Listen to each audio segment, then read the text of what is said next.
Okay. Let's see if we can I think you get got to read the whole audio thing. working. We're educating the American people, right? Yeah. So you can read part of it. Then Yeah. you get tired of reading it. I'll finish the rest. Okay, let me see here. Audio. Test, test. Before we kick things off, we'll make sure I got it. Live. Can you hear me?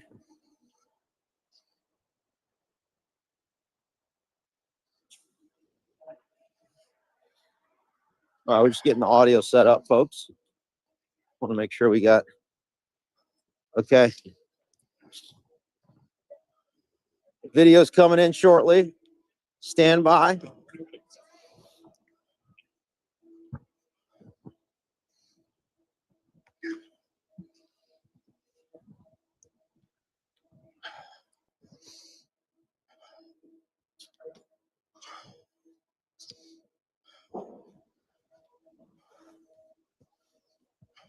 Hey, Stewart, say a few words. Yeah. So we are here representing a Just to make sure the audio works before we kick off. Test, test. And can you text in here? You get the audio? Can you hear both me and Stewart? My mic's not on. You want my mic on? Well, that would help. Well, let me know. Test, test, test. Wait for it to connect. Okay, so looks like audio is perfect. You can hear both of us.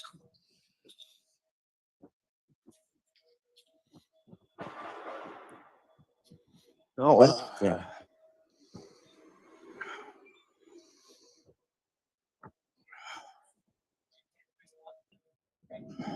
Apparently, they just closed off Lafayette Park for us. Interesting. It's all blocked out. Yeah, I'll turn on the video here shortly. Just stand by. When did you close the park? They're doing construction. Like just right now? Well, it's gonna be a little bit. They're redoing the fountains and stuff. Are we able to go in? You got a tour reservation? No. We're gonna do a press. Down that way. We're gonna do a presser right there in the middle. Down in the middle of the sidewalk. Okay, perfect. Thank you, sir. All right, share. As we get set up, about 1 minute out before we go ahead and turn the video on and start this.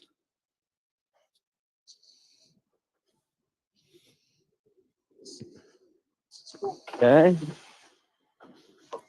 So they're doing a little bit of a construction here at Lafayette Park, just north of the White House. And for those just coming in right now, before we turn on the video, it's a nice, breezy, cool day in the nation's capital, the District of Columbia. President Trump is in the White House. Apparently, he has, at 1 o'clock, after this, you're going to see Carolyn Leavitt speaking, with providing information to the press corps. At 3 p.m., you're going to, apparently I'm hearing that the president is doing some sort of a signing this afternoon. And immediately after that, he's departing for Davos, Switzerland to speak at the World Economic Forum. Well, before all that happens, we want to make the case to President Trump. Hey, Ivan. Here. Take your hot chocolate back. So stand by. My hands are freezing. As we get set up.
Okay.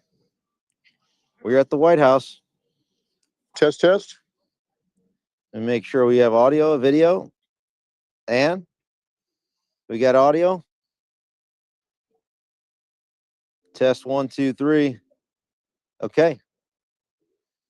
Let's go ahead and get that going. All right. Can you click the button video? I have it on 4K. Okay. Here we go. All right, let's do it.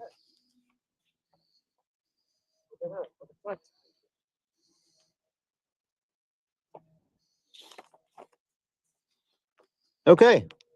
We are here in front of the White House. My name is Ivan Raiklin. I'm here with Stewart Rhodes. And the reason why we are here today, 1 year from the date when President Trump was sworn in, basically in 3 hours from now is when President was sworn in last year, 365 days ago. And immediately what he did was fantastic. He pardoned most of the January 6ers. All but 14. All 14. We're going to get into some of that. And we are of the opinion, and I think there's a growing majority that are of the same opinion, is that we need to start moving into more aggressive, bold action by this White House, and particularly President Donald Trump, in order for us to be able to save this republic. Amen. And so the reason why we're here is we're going to urge, with legal precedent, Yale educated lawyer. I'm also an attorney, retired Lieutenant Colonel, Green Beret, and we're here in our personal capacities as elements of we the people in order to convince, with a very compelling both legal and constitutional argument and political argument, to be able to ensure that this president in a timely fashion invokes the Insurrection Act. And so let's kind of begin. And we were speaking on behalf of a group of concerned patriots who are prior military, national security, or current inside the administration, and we're on their behalf. And we're seeking to hopefully build a groundswell of support for this necessary action. Go for it. All right, so we're going to start off by reading this, and then we're going to give a little bit more context to it. So let's kick this off. So this is a situation. These are the federal authority options in response to coordinated state level defiance and national institutional corruption and defiance. This particular memo is for the President of the United States, Donald J. Trump, the Director of National Intelligence, Tulsi Gabbard, as well as Elon Musk and Dana White. And we'll explain why that is. Dated January 20th, 2026. In summary, Mr. President, conditions now exist that meet the historical and statutory threshold for decisive federal action under existing law. In multiple states, not only Minnesota, senior officials are signaling open resistance to federal enforcement, asserting control over National Guard units as part of their defiance, encouraging obstruction of federal officers, and creating conditions in which federal law cannot be executed through ordinary judicial means. This pattern is escalating, not resolving, and delay materially increases institutional risk. This is no longer a political or rhetorical dispute. It is an operational question of whether federal authority will be enforced uniformly or selectively nullified by coordinated state-level defiance. Clear constitutional remedies already exist, have been used by prior presidents across party lines, and are designed precisely for this category of breakdown. So, key observations. State executives are publicly asserting authority over federal enforcement and guard units. Federal officers are being obstructed, threatened, assaulted, and politically targeted for carrying out lawful duties. American citizens who support federal authority are being attacked in the street and in their churches in clear violation of their constitutionally protected rights. State and local officials refuse to protect their rights.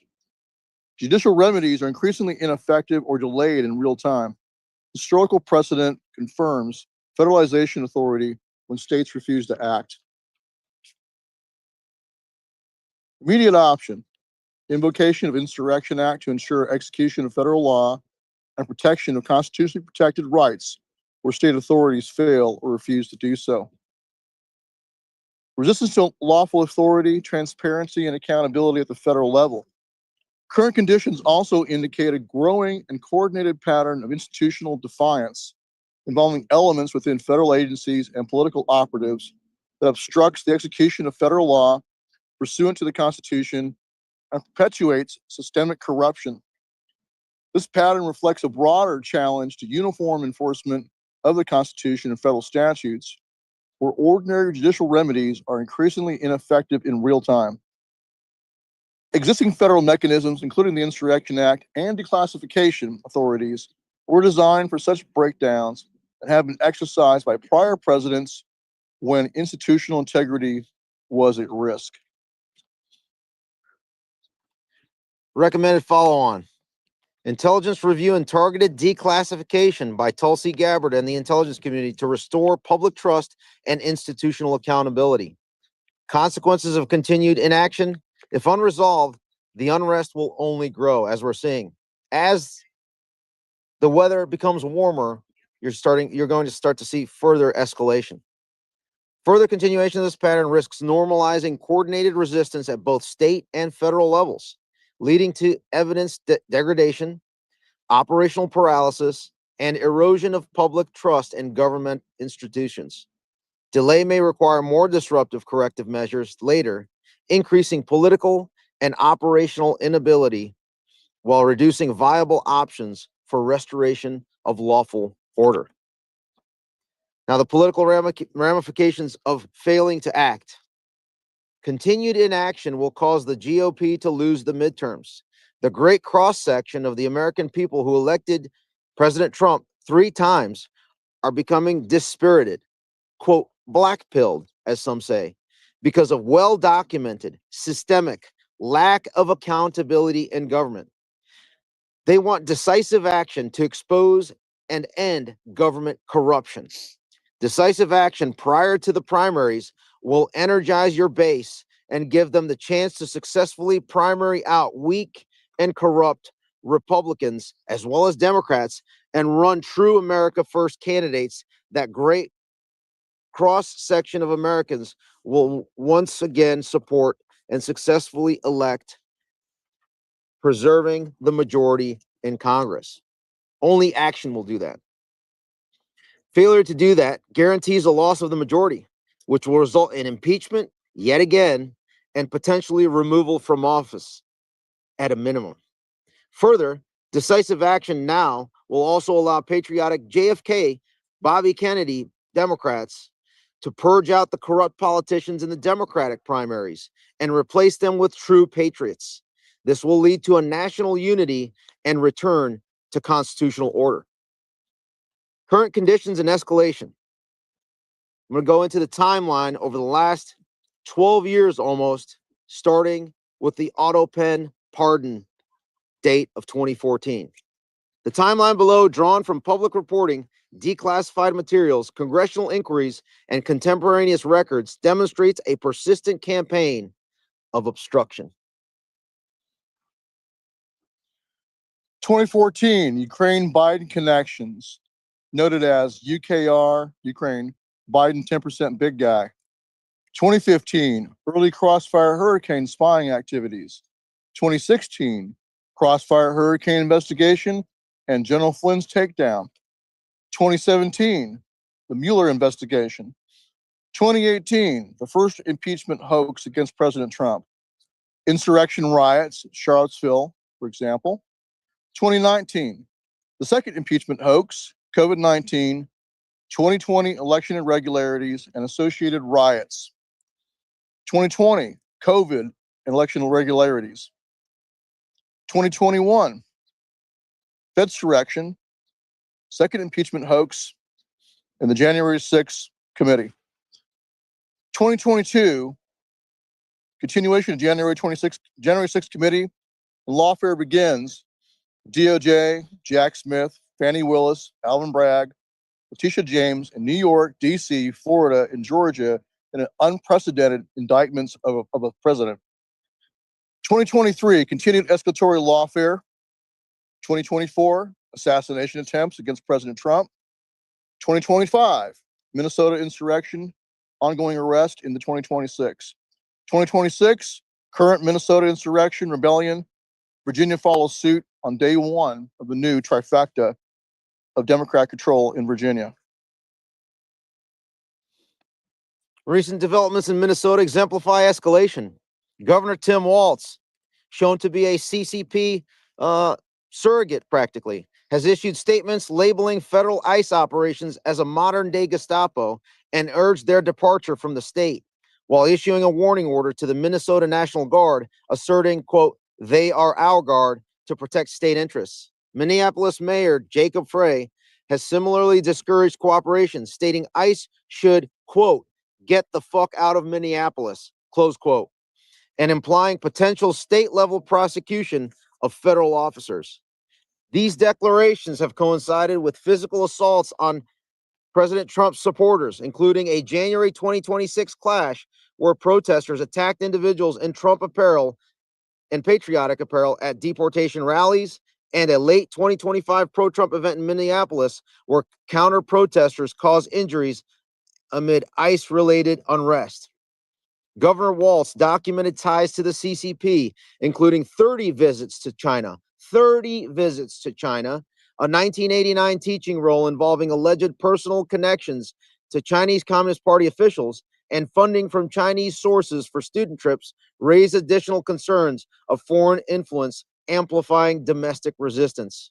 Whistleblower reports to congressional committees have prompted investigations into these links as potential influence operations. That doesn't even mention the Somali fraud.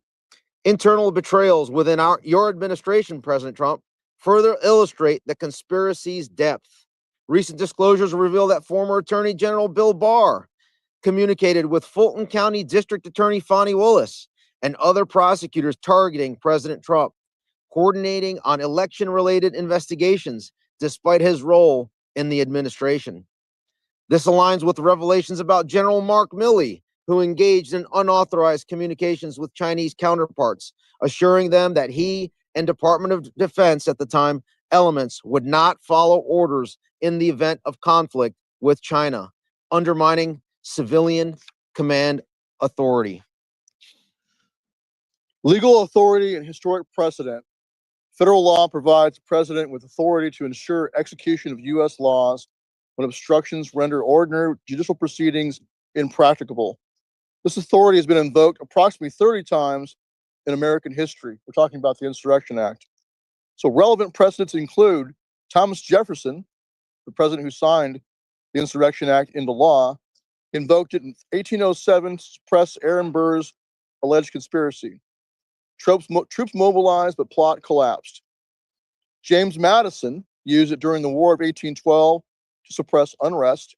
Andrew Jackson threatened the use of the Insurrection Act during nullification crisis, but compromise averted deployment. Abraham Lincoln did use it extensively during the Civil War to suppress Confederate rebellion and draft riots. President Grant, multiple invocations during Reconstruction to suppress Ku Klux Klan violence against freed blacks. For example, 1871 in South Carolina. And then President Eisenhower, in 1957, invoked the Insurrection Act to enforce federal law and protect civil rights of black students, enforcing school desegregation in Little Rock, Arkansas.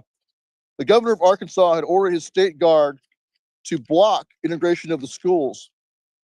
President Eisenhower called the Guard of Arkansas into national service and then deployed the 101st Airborne to escort the students.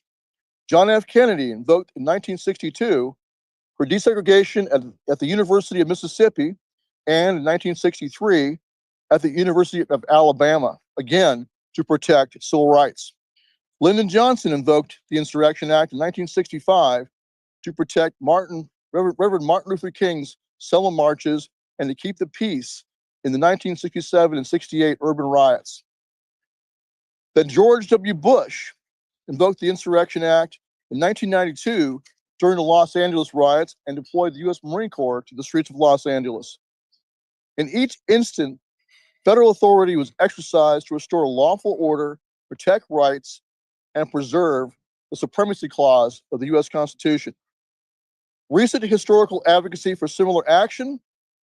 In December of 2020, myself, Stewart Rhodes, issued open letters to President Trump urging invocation of the Insurrection Act and mass declassification to address election irregularities and institutional threats. While leading to lawfare against myself and members of my organization, our advocacy of this undertaking underscores prior recognition of such mechanisms for restoring accountability. It's the obvious answer. Ongoing lawfare targeting you, Mr. President, loyal supporters as well. President Trump, you remain a co-defendant with Stewart, Rhodes, and other commuted, meaning not yet pardoned, Oath Keeper members, as well as Enrique Tarrio, and commuted, not pardoned Proud Boys in 2 ongoing civil lawsuits before Judge Amit Mehta, an Obama appointee. One lawsuit by members of the United States Congress, which was initiated by Benny Thompson, who was the chair appointed by Nancy Pelosi of the January 6th Fedsurrection Cover-Up Committee, also known as the Unselect Committee. Another lawsuit by a group of U.S. Capitol Police officers, despite no Oath Keepers or Proud Boys assaulting any of them. These cases represent continued, sustained lawfare on you, Mr. President, and on key figures resisting the pattern described previously. That lawfare will only increase unless decisive action is taken to root out systemic corruption in our government. Scope of presidential authority that you have over federal agencies and declassification, sir. As Commander-in-Chief, the President holds ultimate authority over executive branch agencies, including the full United States intelligence community, all elements. For comprehensive coverage, operations should target all 17 intel community members, as well as the Office of Director of National Intelligence, plus any other location suspected of holding relevant data. For example, DOJ components, private contractors, offsite servers. The full list of the 18 U.S. intelligence communities includes specifically the ODNI, the Central Intelligence Agency, the Defense Intelligence Agency, the National Security Agency, and particularly elements of the Department of Justice. Not only the release of the Epstein files, which was recently signed into law by President Trump, and this current DOJ, similar to Bill Barr, is not doing the direction and the directive of the U.S. Congress and this president. Oh, regarding the declassification, the president possesses under Executive Order 13526 and a proposed superseding executive order to declassify information extending to files from any agency. This includes delegation to the Director of National Intelligence, Tulsi Gabbard, for expedited reviews. Recent precedents in transparency. Elon Musk's initiatives. Elon Musk's acquisition of Twitter, now X, in 2022, and subsequent release of the Twitter files exposed internal corruption and government involvement in content moderation, including regular meetings with FBI, CIA, NSA, and DHS personnel and officials influencing censorship decisions inside of Twitter. This transparency effort resulted in a large cross-section of Americans, including many Trump voters, highlighting institutional overreach. It targeted a large cross-section of Americans, including many Trump voters, highlighting institutional overreach. Musk's role in the Department of Government Efficiency, DOGE, from 2025 onward, identified federal waste through contract audits, canceling redundant programs, and exposing inefficiencies in agencies like USAID and VA, though some savings claims were adjusted after review. These actions demonstrate the value of targeted exposure in restoring public confidence. Further, in an interview on Joe Rogan's podcast, Musk referenced the censorship industrial complex operated by pre-acquisition Twitter, including alleged government corruption, suppression of free speech, and involvement in issues like COVID-19 vaccine mandates, election-related censorship, and wrongful actions against users. Musk characterized disclosure as a key step in a path to save the republic, close quotes, through accountability and legal action.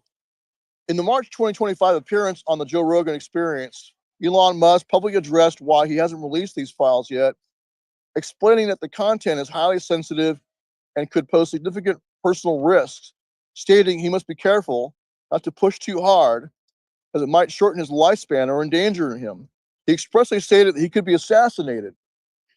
This cannot continue in a free society. We urge Elon Musk, as the owner of Twitter 1.0 and Dana White, or 2.0, and Dana White, now on the board of Meta, to join in the full disclosure of corrupt, fraudulent, and criminal activities of former and current federal, state, and local officials based on analysis of their Twitter, Facebook, WhatsApp, Instagram usage. This declassification or exposure of governmental holdings of corruption and private disclosures of Twitter files and meta files of this magnitude must be released in time for incumbent government officials to be forced to resign at scale at all levels, just as Tim Walz, governor of Minnesota, was forced to announce he will not seek re-election in the wake of exposure of the Somalian-tied corruption in Minnesota, thus providing the electorate an opportunity to support American citizens that are not blackmailed or already corrupted to enter the electoral arena across all political party primaries, but no later than March 3rd, 2026, when the primary elections will begin in states such as Texas. Rationale for rapid execution. The core rationale for expeditious action is to preserve evidence of institutional defiance by preventing destruction, or concealment of records. This approach mirrors coordinated law enforcement operation, secure premises and data before degradation. Military intelligence and SOCOM assets should lead initial secures of data to maintain control and minimize disruption. Strategic considerations. Delay in addressing this pattern compounds risk as resistance normalizes and corrective measures become more challenging. Timing is critical to enable accountability before institutional entrenchment deepens. A further urgent rationale for expedited action is to complete this operation in major declassification before the primaries for the 2026 midterms. The exposure of oath-breaking, criminal, corrupt, and treasonous Republicans, as well as Democrats, would allow the American people to finally purge out the corruption in both major parties.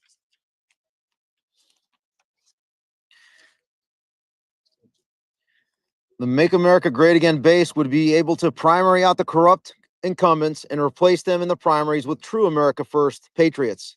This is the only realistic chance for the GOP to retain and potentially, likely, I would say, expand control of Congress in the midterms, while simultaneously exposing corrupt Democrats and building momentum for a genuine America First agenda in the next Congress. Potential follow-on actions, if considered. Review of executive authority to ensure uniform execution of federal law throughout the Republic. Preservation of records for institutional accountability. Intelligence assessments and scope transparency to restore confidence. Proportionate steps to reestablish federal supremacy and protect constitutional order. Limits and challenges. While the Insurrection Act grants significant discretion, courts have also historically deferred to presidential determinations of necessity. Certain categories, example, restricted data under the Atomic Energy Act, remain protected. Declassification does not override the Espionage Act or Presidential Records Act. This hypothetical aligns with the urgent need for transparency and accountability. Further analysis can be provided upon request.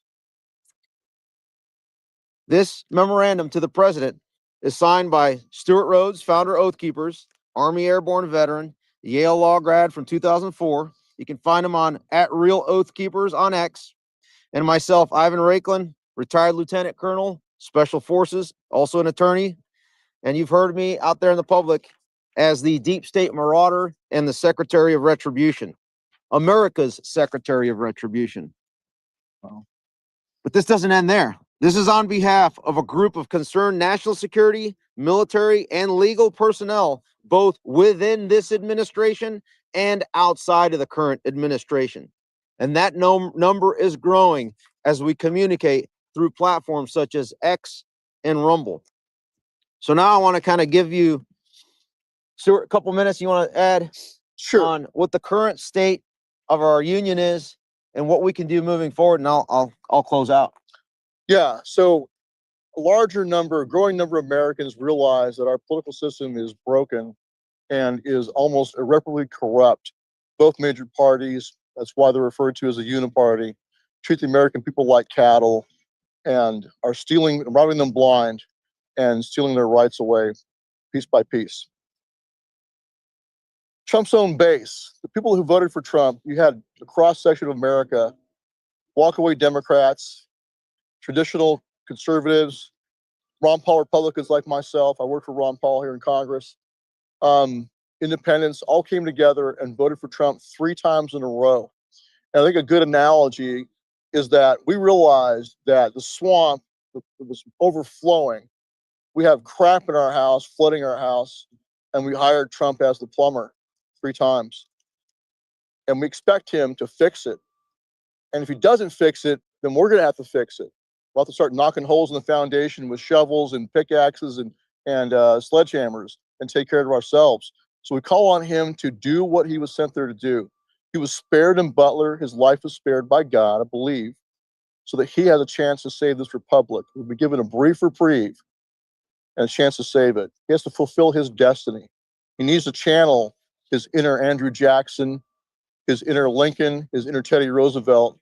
He reacted like a warrior in Butler when he was shot, and that's why he won the election. He won the working class vote at that time. But it was to drain the swamp and take down the deep state. It was not for any other purposes. Foreign policy and trade negotiations are great, but that's not why he was sent there. He was sent there to fix it and drain the crap out of our house. So I really encourage President Trump to remember why he's there and to understand that this is his destiny. I think he knows this, but we just encourage him to be decisive and courageous. He has good people around him. Tulsi, I believe, is a patriot. He's got Robert Kennedy Jr. I believe Pete Hegseth is also a patriot. He's got some good people around him, but he has to focus on the bad guys here in Washington, D.C. It's not the foot soldiers out there in the streets of Minnesota that really are a problem. It's right here. And I encourage him to use his authority and embrace his destiny.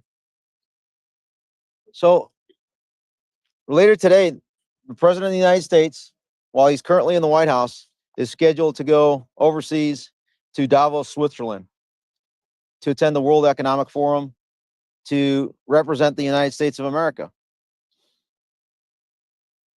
The donor class that worked together with us 79 million that voted for him, I understand. They got him there and they provide him the resources in order to be able to secure a re-election. I accept that. Most of us accept that.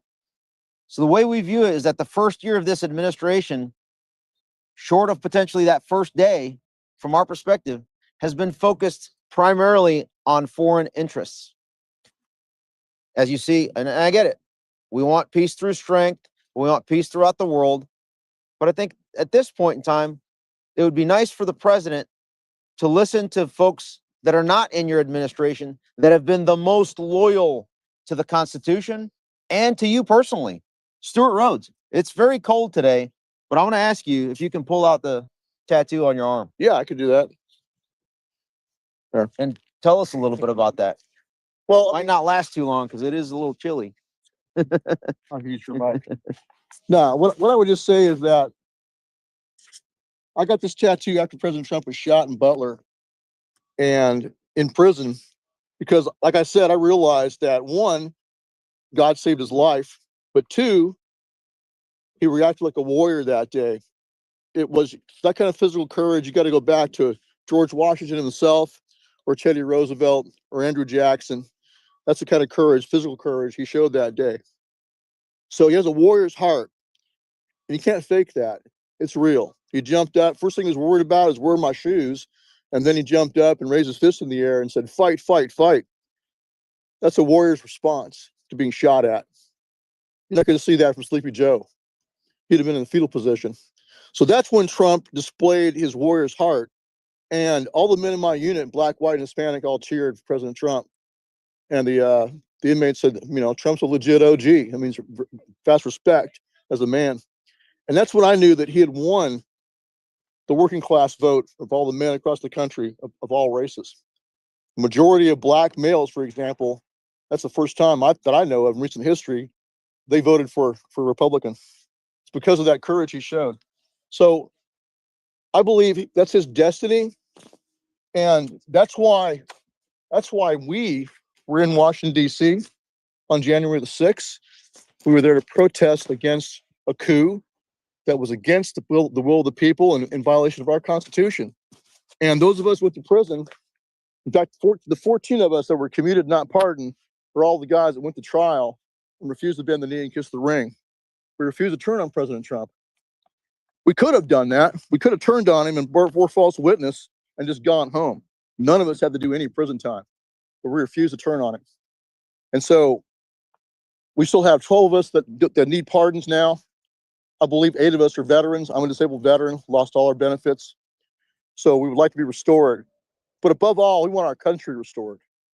So I encourage President Trump to remember how he reacted that day. Let that not be his high watermark for courage. Let this now be his high watermark that he saves the republic. And I encourage him, that's why I'm saying declassification is so essential. Start with the judges. Start with the corrupt judges. Expose their corruption, whether they're pedophiles or taking money from communist China, or whether they've insider trading, whatever their crimes are, expose them. That's how the intelligence agencies control politicians and judges, is through either blackmail or bribery. So expose them and take them down. And then do the same thing through Congress, through both political parties. Let's purge our system completely for all Americans of both sides. We have been falling for a divide and conquer in this country. The elites love it when we fight each other in the streets and think only in terms of Democrat versus Republican. Let's unite and focus on them, the actual enemies of our republic. Which kind of leads to my second part that I want to say is that while you're traveling to Davos, Switzerland, you still have a lot of problems here domestically, Mr. President. And if you can focus the next few weeks, couple months, moving forward, going to March 3rd of 2026, when the primaries begin, the primary season in 26 begins, 46 state legislatures, state house, state senate, you're going to see primaries beginning. And then across 435 members of Congress are up for re-election, as well as 34 U.S. Senate seats. So with that, I think the president needs to refocus, think about what the maximum authority you have at your disposal in order to stop the escalation, because this is what's going to happen. You've been forecasting it for 6 years. I've been forecasting it for a few years as well. Look at what just happened in Virginia. The very first thing, and this was on Saturday, when John Brennan's protege, Abigail Spanberger, took over with her attorney general, the first thing that they do is start to strip away First Amendment and then are moving to stripping away the Second Amendment. This is an open insurrection through legislative means, even though it violates the federal Constitution and our individual rights. The only way to stop this, it's not through half measures, it's through full measures. And those full measures are the maximum legal authority that have been invoked approximately 30 times in the past through an insurrection act, not just to stop the open insurrection in Minneapolis for the fraud, the daycare fraud, or in Ohio with the elderly care fraud. It's also in Virginia. And I'd like to remind you that you have now 3 trifectas in DC, in the local government, in Maryland, and now in Virginia. And the reason why Virginia is so important is because the classified material that we're discussing that needs to be released, much of it is held within authorities of the Director of National Intelligence, which is housed in Virginia. Much of the intelligence community is part of the Department of War. The Department of War headquarters, the Pentagon, is also in Virginia. So what we expect to see if the Insurrection Act is not invoked and not address this lawlessness, you're going to start to see the manifestation of James Comey's seashells 8647. And it's not just going to end with 8647. They're going to continue to escalate it to the family of this White House, of this president, and wipe out the entire legacy. But more importantly, for the rest of the country, every single person, all 79 million of us, because it's all out there. You can find all this stuff out. Who voted for whom, the social media platform profiles of everybody. they're going to go after everyone one by one.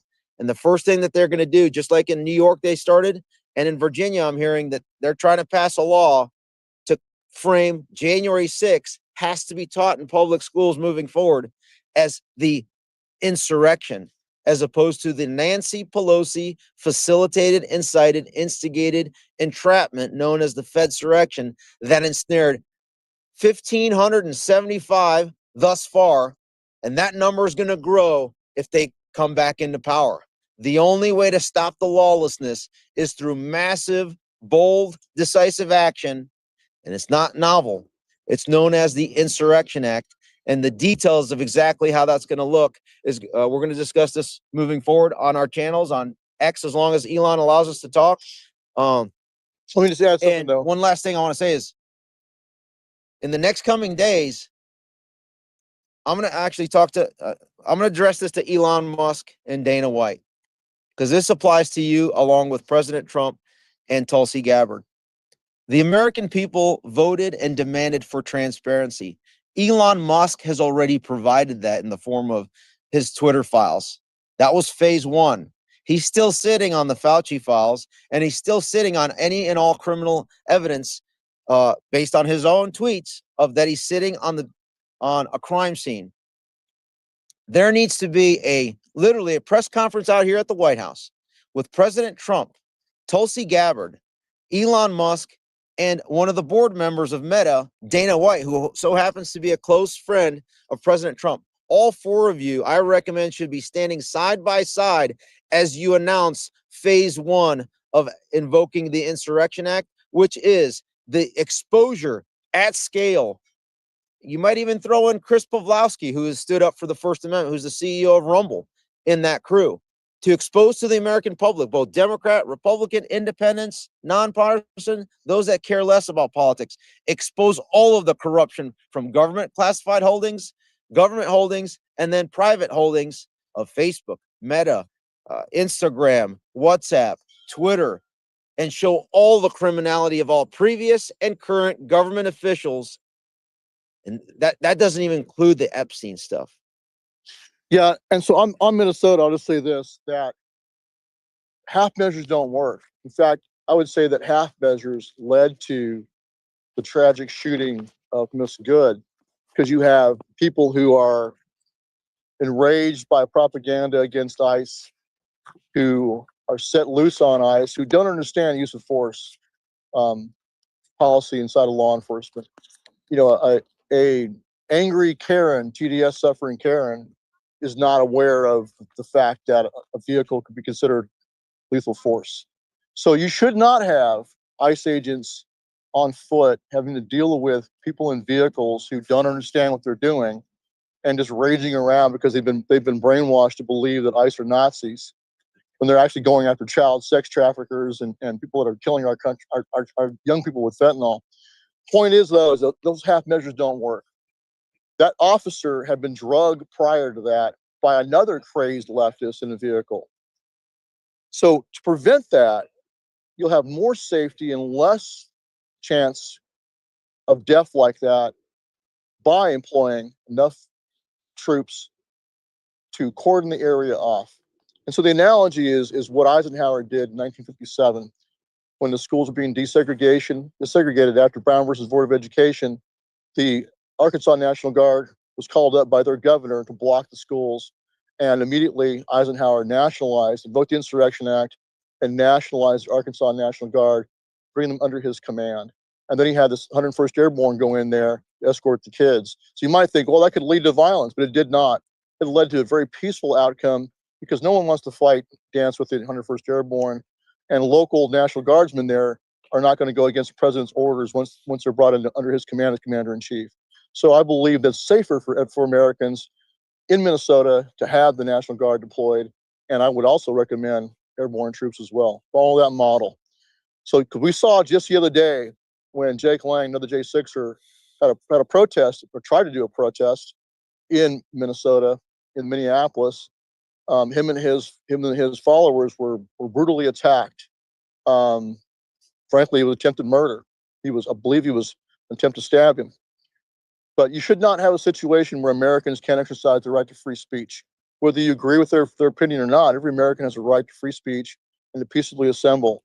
And to have a situation where they're terrorized and then driven away by force in violation of their free speech highlights the necessity of stepping in. Local law enforcement stood down in violation of their oaths. We saw this. This is why I wanted Enrique Tarrio to be here today. Fortunately, could not make it. But both Oath Keepers and Proud Boys all across the country, all through the Trump administration, in hundreds of examples, protected Trump supporters from violent Antifa and other leftists in the streets who use violence to suppress the free speech and assembly of fellow Americans. So we saw that repeated pattern where law enforcement were sadly and dishonorably following unconstitutional orders to stand down and not protect the rights of the American people. Whenever they were in a Democratic-dominated area, they would follow these orders. The same pattern was done here in Washington, D.C. We saw it in Berkeley, California, or Portland, Oregon, Atlanta, Georgia, Minneapolis itself. We were there in Minneapolis one time, too, for a Trump rally. Point being that pattern is still being carried forward right now. We believe it will be even worse this coming summer. It's cold out right now, but we think that the summer of 2026 will be, if this is not stopped now, nipped in the bud, the violence will be worse than it was in 2020. And so, Give us an opportunity to resolve this through political means. because the That's through president, massive disclosures, Right. allowing us to infuse the electoral system with clean Democrats and Republicans, Right. forcing the mass, as we mentioned, the at-scale resignations when all of this criminal evidence is exposed of not only members of Congress, governors, state legislatures, and their staff. yes, because the corruption is endemic across the country. I've traveled all over the country and spoke to people from both political parties all over the country, and it's right down to the town level. It's bad. So we have a very corrupt political system, a very corrupt legal system. And on that topic, I'll tell you, I was in prison with innocent men who were railroaded by prosecutors across the country, who suborned perjury, coerced false confessions and false testimony. A lot of guys are in there for what we call ghost guns and ghost drugs. No actual guns, or no physical evidence of an actual gun in possession of a felon, or actual drugs. Just somebody some other guy, some other poor sap, who was coerced into a false confession and told, you're going to either plead guilty and testify against this guy, or we'll give you 30 years in prison. So they go and they get on the stand and they lie. They're being coached by the prosecutors. So our political system and our legal system is broken. It's not just because of January 6th I say this. I saw it a long time ago as an attorney. So we need to fix this. We need to fix it for all Americans of both political parties, or all political parties. And last thing, can you highlight similar topic is that if this doesn't occur, the escalation of law force is going to continue against President Trump. Yeah. Because if this doesn't happen, guaranteed the Democrats win this election cycle. Yeah. And then number two, then the two lawsuits that you're co-defendants with President Trump on is going to really come back and bite him. Yeah, I'll say this as an old school Ron Paul Republican. Ron Paul's candidacy exploded. His movement, he got in the first walkaways, actually. You could see the Ron Paulers. Democrats came across in droves. In fact, some of them became founding members of Oath Keepers to help me launch Oath Keepers. There were former Democrats who knew Hillary Clinton was a warmonger, also did not trust Barack Obama, but they trusted Ron Paul. They didn't like John McCain either, for all the same reasons. So, but they liked Ron Paul because he was actually sincere. They knew he was legit anti-war, legit anti-prison industrial complex, anti-military industrial complex, anti-corruption. That's why they put their faith in him. That same group of people put their faith in President Trump for much the same reason. They believed he was sincere, was an outsider who was going to shake things up. Michael Moore, the radical leftist filmmaker, described President Trump as a Molotov cocktail of the working class against the establishment. And that's the one time I would agree with Michael Moore. I think he was right about that. The working class in this country, all Americans, are sick and tired of corruption in Washington, D.C., on Wall Street, in our banks, all over our country. They want it fixed. So he was the Molotov cocktail of the working class against the establishment. He needs to be that again and take it down and save our country. I'm sure he's being told that you can't do these things like declassification and exposure of all the corruption because it'll destroy faith in our institutions. Well, that's already happened. Most Americans have zero faith in any of these politicians, zero faith in the FBI, the CIA, etc. They know, Regardless of who's at the top. regardless, they know across generations it's been corrupt. They're just giving up on it. They don't think that anything can fix it. So we need President Trump to step up and fix it for the American people. So I think that's about it, right? That's it. And we're happy to help. The group we represent, they are always available to the president and his staff, but otherwise, for now, we're going to leave them anonymous until further notice. Questions? Gentlemen, questions? Nope. Okay. You sure? All right. So we're available on our X channels. I'm at Real Oath Keepers on X, and Ivan's at Just my name, Ivan Raiklin. Real Ivan Raiklin, right? No, just That's right. Ivan Raiklin. At Ivan Raiklin. Right? Raiklin. So if you want to contact us, that's fine. And we look forward. So one last thing. We pray that President Trump and his advisors, especially Tulsi Gabbard, and like Ivan said, Elon Musk also, and Dana White, because of his position, we pray that they listen to this and set aside the naysayers and the talking heads that tell them they can't do this. Because if they don't do this, this country's doomed. They have to do it. And then the last thing I will say is that at 1 o'clock, Carolyn Levitt is going to be taking questions at the White House in the press briefing room. So any of the press that I know that know me, I would urge you to continue to ask questions of this White House. When are they going to invoke the Insurrection Act, and explain why they have not done so yet? But not just about Minnesota, but also about the corruption here in Washington, D.C. All right. God bless America. God bless. Thank you. All right.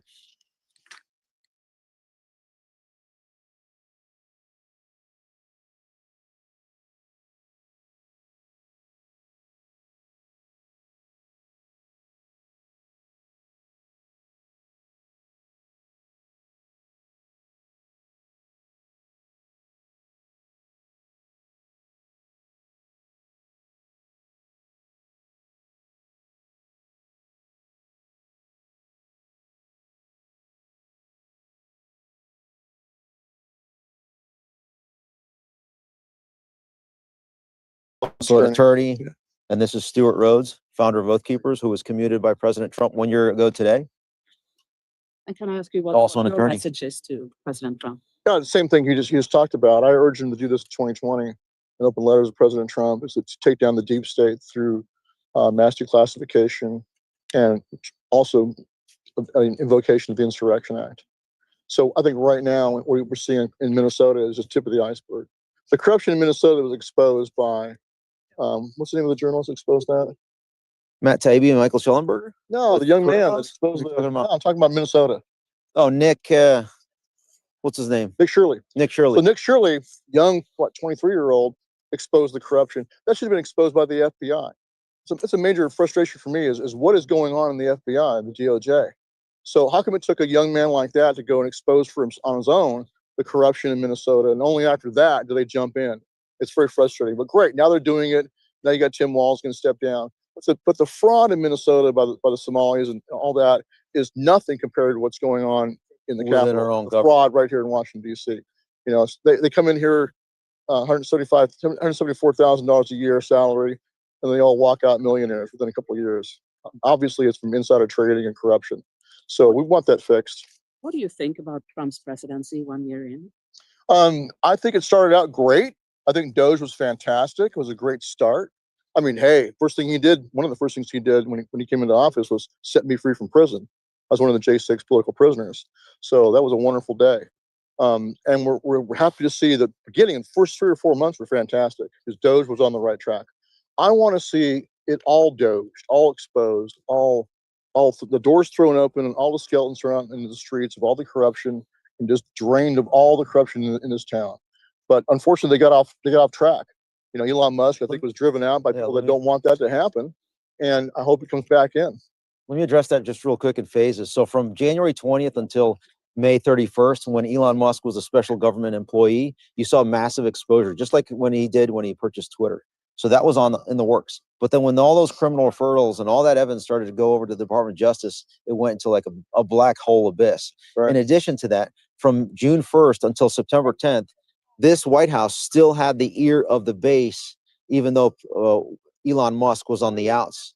But it was on September 10th when Charlie Kirk was murdered before the entire world to hear and see that you started to see a complete policy shift from September 10th until January 20th right now, where the foreign interests just took over.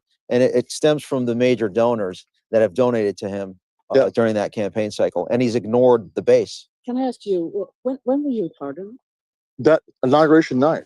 But I Oh, was that actually, same I was night. not pardoned, I was commuted. Mhm. So they're fortunate of us that were set free, but we're all either oath Keep it on. boys that we're still convicted felons, which is absurd. And since that, what kind of contact have you had with the president or the White House? None. I never had contact, which is ironic. We're accused of being, co-conspirators. In fact, to this day, there's still two criminal cases, true civil cases against President Trump, Oath Keepers and Proud Boys, myself, Enrique Tarrio, and our co-defendants all named, two lawsuits that are still active in Washington, D.C., alleging a conspiracy. Although we never ever talked to the president, had zero communication. And what are your plans now? What do you do now? Well, I'm rebuilding my organization, Oath Keepers, right now. But right now, we're advocating for. I'm trying to obey my oath. And what kind of relationship would you say that the Oath Keepers has to President Trump? Like I said, we have zero contact with them. So we were here in Washington, D.C. to do security on January the 6th, as we had done 9 prior times at rallies in Washington, D.C., and then hundreds of times across the country. That's why we were here. But yes, the election was stolen and illegal and unconstitutional, violated Article 2 of the Constitution. I said that at trial. I looked the jury right in the eye and told them that. I looked the judge right in the eye in my sentencing. I refused to bend the knee. Refused to give in. It was a stolen election and a coup. So I called it out. Anyway, the point is, though, is that we need to have our country fixed. That's why we're talking about this. Last minute, so we both over here. We for 10 minutes. Yeah, I'm Stewart Rhodes, the founder of Oath Keepers. I'm a veteran and also a Yale Law School graduate. This was live streamed. Yeah, sure. Question as well. Sure, yeah, go ahead. When I have it here. 1 second. If you look online, there's when the left talks about ICE, Sure. they say that it's people from Oath Keepers and those movements are they've kind of volunteered into that. Yeah, a lot of veterans are joining ICE. Yes. Has that happened? Like, Well, a lot of veterans have joined us. That's absolutely true. Look, I think that the mass immigration into this country, just like the mass immigration into Europe, is part of a very well-planned program to destroy Western civilization, to bring people in such large numbers they can't possibly assimilate, and also being conditioned not to assimilate. My mother's side of the family came from Mexico. I'm part Mexican, and they came here and assimilated. But the ethos now is for immigrants to be conditioned not to assimilate. That's a problem. And so I think that's a part of a methodical, like I said, orchestrated destruction of Western My parents fled civilization. the Soviet Union from communism. Okay. Come here. So Yeah. got a Mexican and And a Russian. Yeah. And he speaks Russian. oh, you do? Yeah, of course he does. Yeah. and Spanish. Okay, well, Where thank you you. from? You I'm bet. from Sweden. Okay. You Well, a hey, journalist? Yeah, I'm with her. look what's happening to Sweden right now. Well, what of all different things do you have in mind? You mean the green Bombings. Oh yeah. Okay. So, The inside politics of Sweden. pardon? You mean the shootings and that Yeah. kind of Yeah. Say this. The violence, right? Yeah. Compliment to Sweden. You didn't have the draconian lockdowns and measures Nope, we during didn't. COVID. That's right. You guys You did were the the right thing. example. Yeah.